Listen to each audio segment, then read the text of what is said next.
Assalamualaikum warahmatullahi wabarakatuh. Salam sejahtera bagi kita semua. Om Swastiastu, Namo Buddhaya. Sejak Indonesia merdeka pada tahun 1945, kita telah menetapkan sebuah dasar negara yang bernama Pancasila. Secara historis, ada 3 rumusan dasar negara yang diberi nama Pancasila, yaitu pertama, rumusan konsep Bung Karno yang disampaikan pada pidato tanggal 1 Juni 1945, berarti belum merdeka kita dalam sidang Badan Penyelidik Usaha-Usaha Persiapan Kemerdekaan atau yang disingkat BPUPK. Setelah itu, yang kedua, rumusan oleh Panitia 9 yang juga diketuai oleh Bung Karno dalam Piagam Jakarta tanggal 22 Juni 1945. Dan yang ketiga, rumusan final pada pembukaan Undang-Undang Dasar 1945 yang disahkan oleh Panitia Persiapan Kemerdekaan Indonesia atau PPKI pada tanggal 18 Agustus 1945 yang juga diketuai oleh Bung Karno. Namun, Pancasila bangsa Indonesia hanyalah ada 1, tidak ada 2, juga tidak ada 3, yaitu Pancasila sebagaimana yang sila-silanya termaktub dalam alinea keempat pembukaan Undang-Undang Dasar 1945. Proses pembentukannya dimulai dari pidato Bung Karno pada tanggal 1 Juni 1945, kemudian berkembang dalam naskah Piagam Jakarta tanggal 22 Juni 1945 oleh Panitia 9 hingga tercapai konsensus nasional tanggal 18 Agustus 1945 oleh Panitia Persiapan Kemerdekaan.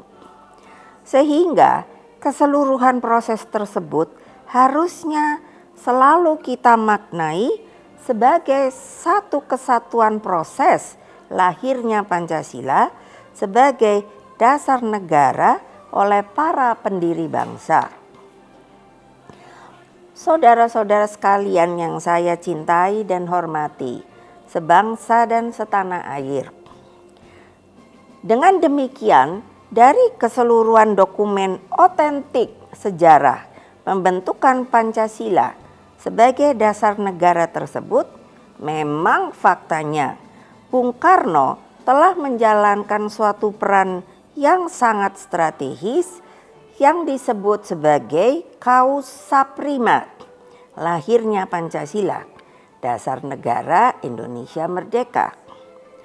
Sekali lagi, selamat hari lahir Pancasila yang ke-76. Mari camkan dan amalkan Pancasila dalam tindakan yang bersatu secara bersama-sama, bergotong royong dalam sebuah kehidupan bermasyarakat, berbangsa dan bernegara demi Indonesia yang tangguh. Demikianlah, terima kasih. Wassalamualaikum warahmatullahi wabarakatuh. Om Santi, Santi, Santi Om. Bismillahirrahmanirrahim. Assalamualaikum warahmatullahi wabarakatuh. Salam damai sejahtera, Om Swastiastu, Namo Buddhaya, salam kebajikan. Merdeka. Di dalam menyambut bulan Bung Karno, Dewan Pimpinan Pusat PD Perjuangan menugaskan kepada Badan Kebudayaan Nasional Pusat untuk menggelar serangkaian diskusi dan tukar-menukar pemikiran dengan para tokoh, para praktisi dan akademisi untuk menghidupkan kembali nilai-nilai Pancasila, melakukan terobosan di dalam upaya pembumian Pancasila secara kreatif, cerdas, dan kontekstual. Oleh karena itulah, selama sebulan penuh di dalam rangka Bulan Bung Karno akan digelar serangkaian diskusi dengan berbagai macam topik dengan payung besar, yaitu Pancasila sebagai roh penggerak di bidang kesenian dan kebudayaan. Pengenalan dan pemahaman tentang Pancasila yang formal dan statis harus diimbangi dengan pengenalan nilai-nilai Pancasila yang digali dari bumi Indonesia oleh Bung Karno melalui kegiatan-kegiatan yang progresif dan dinamis. Bulan Bung Karno menjadi cara PDI Perjuangan untuk mengajak seluruh anak bangsa, terutama anak-anak muda, untuk berani secara kreatif dan cerdas memaknainya di dalam bentuk-bentuk yang kekinian, modern, tanpa meninggalkan spirit sejarah dan keluhuran nilai-nilai Pancasila. Bulan Bung Karno tahun ini mudah-mudahan memberikan pencerahan kepada kita semua untuk bersiasat di tengah-tengah pandemi dan keluar dari kecamuk pandemi menjadi bangsa yang semakin terhormat, bermartabat, dan berwibawa. Wassalamualaikum warahmatullahi wabarakatuh. Merdeka!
Halo Sobat BKN PDI Perjuangan, selamat datang di konten terbaru kami, Bung Karno Series. Selama bulan Juni ini kita akan hadir menemani sore hari Anda.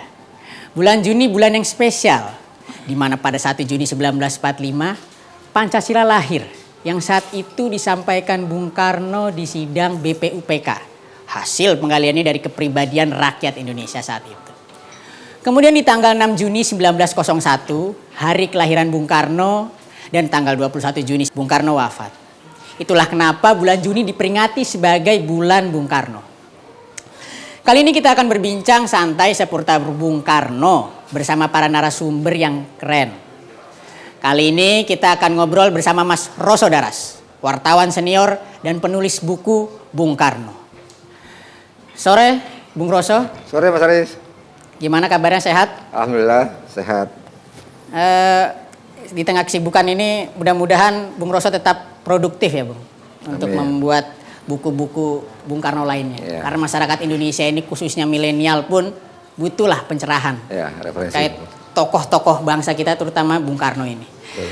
Mas Roso, kali ini kita akan temanya ini menceritakan tentang masa kecil Bung Karno. Oke. Ini cerita menarik, side story, cerita ringan, tetapi Iya. banyak orang tidak tahu. Oke. Bagaimana masa kecil seorang pemimpin ini bisa membawa ya atau mempengaruhi karakter kepemimpinan Bung Karno ini. Iya. Saya pernah mendengar banyak cerita-cerita Bung Karno di masa kecil ya. Misalnya yang saat itu Bung Karno pernah ganti nama dari yang sebelumnya namanya Kusno. Iya. Kemudian juga ada juga cerita Bung Karno itu selalu dibully Belanda, Iya. anak-anak Belanda itu. Tetapi Bung Karno selalu melawan dan konon ketika berkelahi selalu menang. Iya. Ini cerita-cerita yang saya baru dengar juga hari ini dari Mas Roso ini. Nah, nanti Iya. coba bisa diceritakan Iya. bagaimana cerita-cerita kecil yang selama ini kita jarang mendengar atau banyak diselewengkan mungkin ya. Ini bisa secara nyatanya itu seperti apa? Ya. Gimana, Mas? Oke, terima kasih Mas Aris. Ya. Pertama saya appreciate dengan program ini Ya. yang digarap oleh BKN PDIP. Ini bagus sekali untuk Terima kasih. mengisi bulan Bung Karno ya. Ya, Karena terima kasih. banyak pasal-pasal yang berserakan yang Ya. mudah-mudahan dengan konten ini orang kembali bisa memaknai bulan Bung Karno dengan Ya. lebih bermakna. Bung Karno orang besar kita semua tahu. Ya.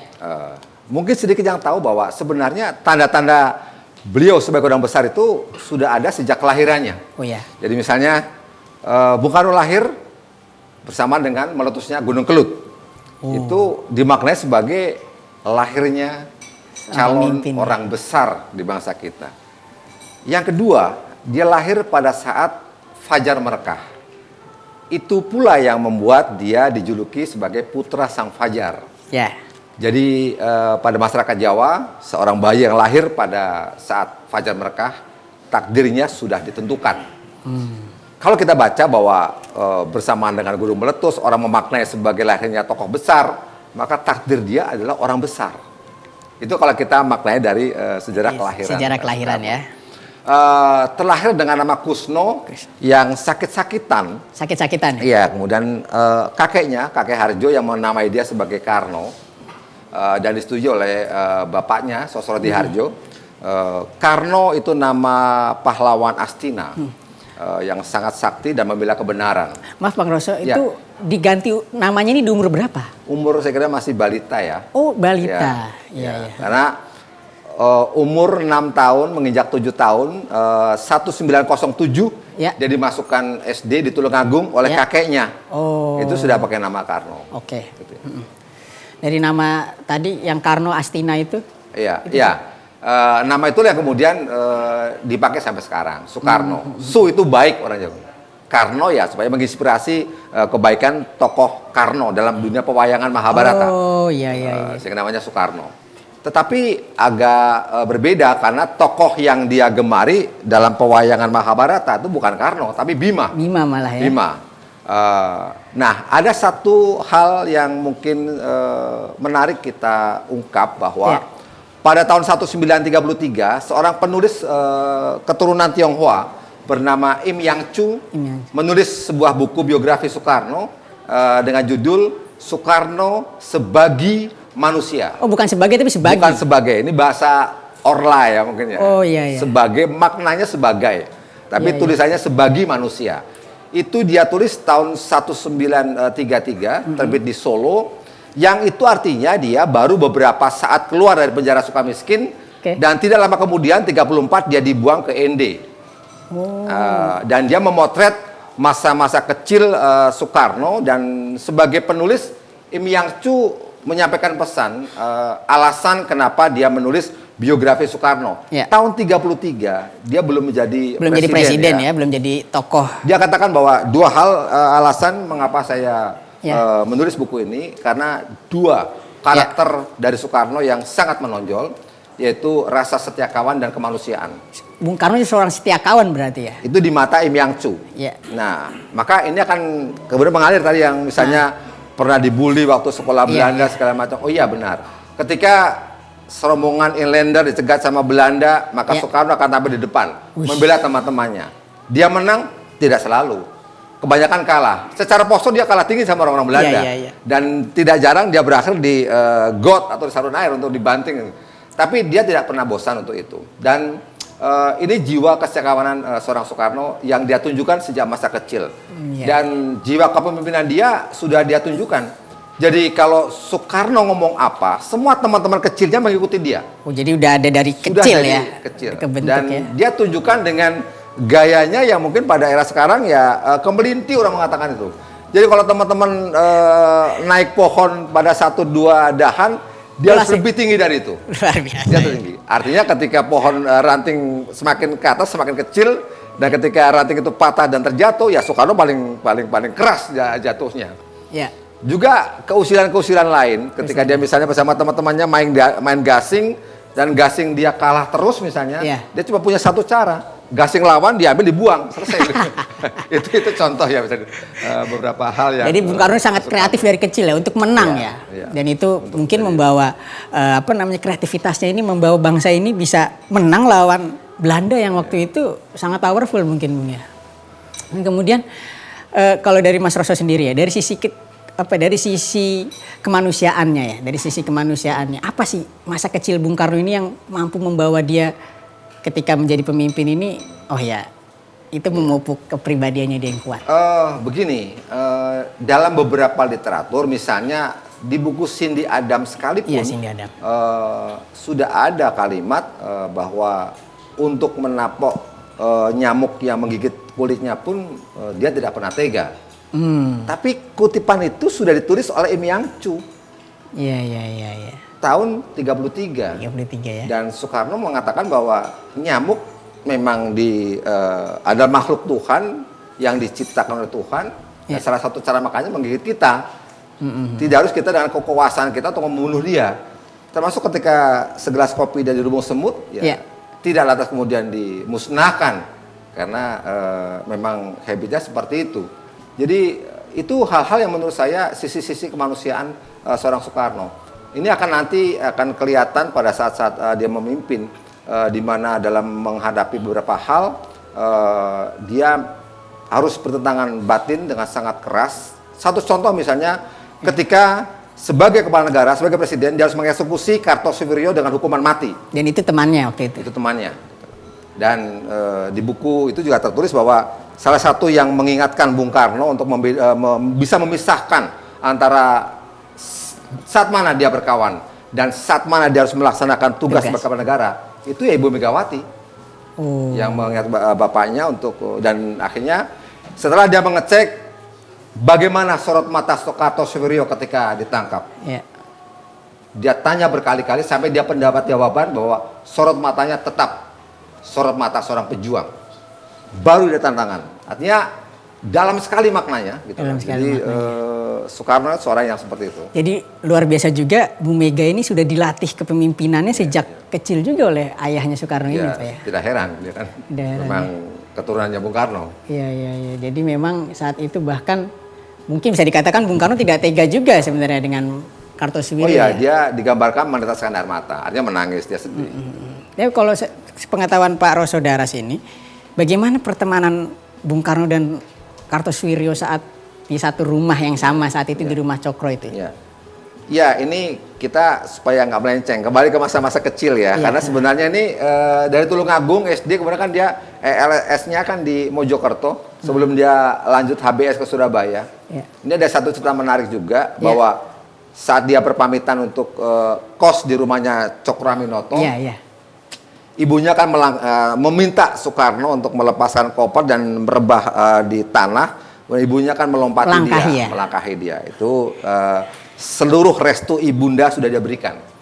Dan dia BS itulah kemudian dia indekos di rumahnya Cokro. Dia ya kemudian hari kita tahu bahwa Cokro ini ya maha guru, di mana anak kos yang ada di rumah Cokro ya ada yang berjalan kiri, ada yang berada di kanan, ada Semaun, Muso, Alimin.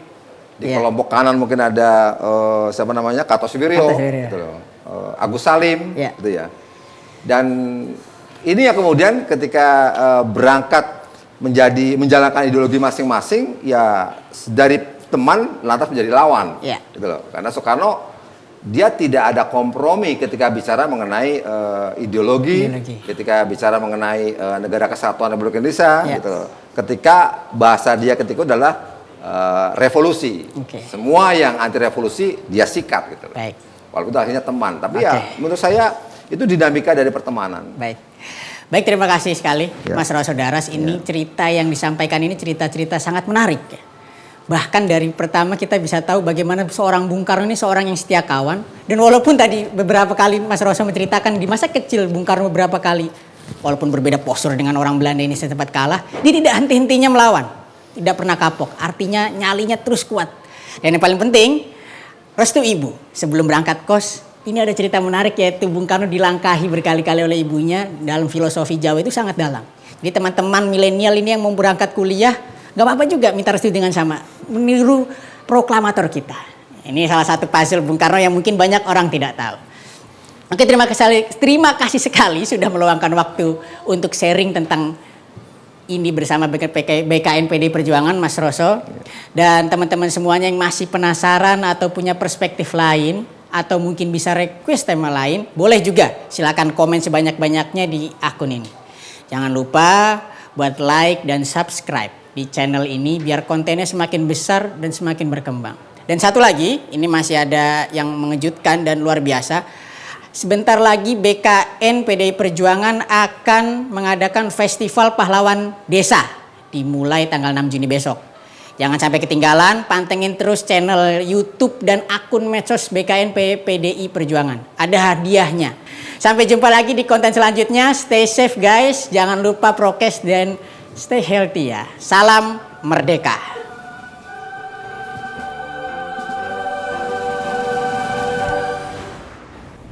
Hello, my brother. What's your name?